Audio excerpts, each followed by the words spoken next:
Hello everyone and welcome to my Bachelor Nation official channel. I hope everyone is having a wonderful day. Before we begin, please hit the subscribe button and gives this video a thumbs up. Zoe McGrady walked down the steps onto the sandy beach of Bachelor in Paradise Season 10 with a beaming smile and a heart full of hope. She was wearing a lemon yellow bikini that popped against her smooth brown skin, her hair bouncing with every step. Her entrance was confident but not cocky. Zoe had come to find love, not fame, and she believed this was the place she'd finally meet someone who wanted the same things she did. She wasn't here to build a brand. She wasn't here for screen time. She was here for something real. Unfortunately, Paradise would not reward purity of heart alone. The season had just begun, and already alliances were forming. The game was clearer than ever before. The rules had always been unspoken, but now the similarities to Love Island USA were explicit. Each rose ceremony was not just about love anymore, it was about survival. According to Reality Steve, this year's couple who made it to the end would win not just each other, but a financial reward. Suddenly, loyalty wasn't just emotional, it was strategic. The cast had quickly learned that love wasn't the only currency on the beach. Manipulation, alliances, and timing had become just as important. Zoe hadn't played games. She didn't know how. And more importantly, she didn't want to learn.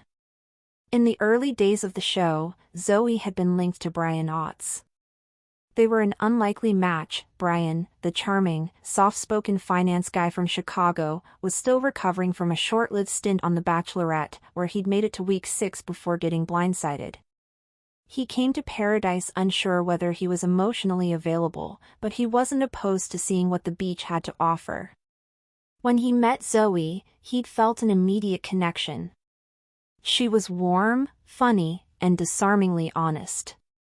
For a moment, it looked like they were going to become one of those couples who hit it off on day one and stayed together through the finale.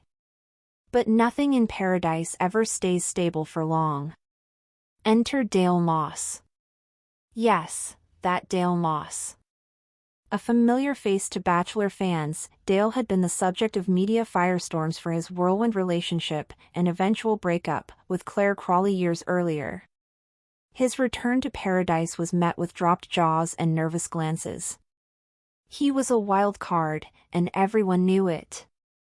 Dale had the type of swagger that made men clench their jaws and women question their loyalties. Zoe wasn't immune to his charm. When he asked her to talk by the cabana on the second day, she agreed. The conversation was easy, flirty, fun. Zoe giggled more in 20 minutes than she had in 2 days. She knew Brian had been watching from the daybeds, and she felt a stab of guilt, but she also wanted to explore her options. This was the whole point of Paradise, wasn't it? Except Dale didn't reciprocate. He gave her compliments, sure. Told her she was beautiful. But when the next date card arrived, he picked someone else, Leah Kayanen. Zoe was stunned. She thought their conversation meant something. She didn't expect him to kiss her immediately, but the fact that he'd chosen another woman so quickly stung. Zoe returned to Brian with an apology and renewed focus. "I know I explored something," she told him during their beachside chat that night.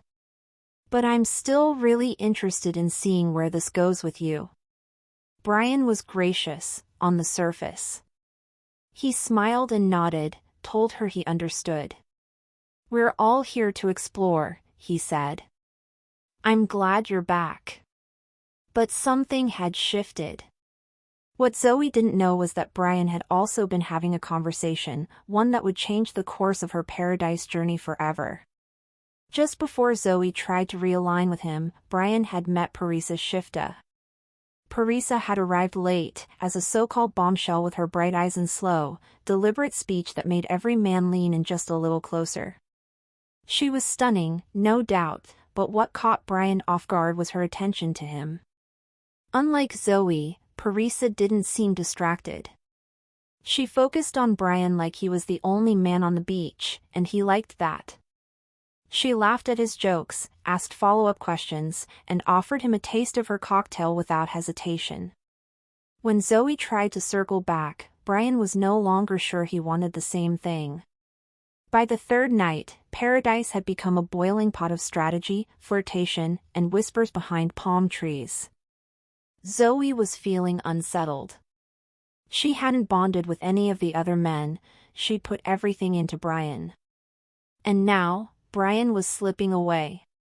She could feel it in the way he looked at her, polite, but no longer enchanted. When Brian gave his time to Parisa during a group beach bonfire, Zoe reached a tipping point. Fueled by frustration, disappointment, and maybe even a little embarrassment, she pulled Brian aside and confronted him. "I feel like you led me on," she said, eyes sharp but voice trembling. "You told me you were into this. You told me you wanted to keep getting to know me. Then she shows up, and it's like I don't even exist." Brian was visibly uncomfortable. "Zoe, I told you from the beginning I wasn't ready to lock anything down yet. I wanted to take things slow. You didn't say you were going to drop me like a hot potato the second someone shinier showed up." That night, Zoe cried in the women's sleeping quarters.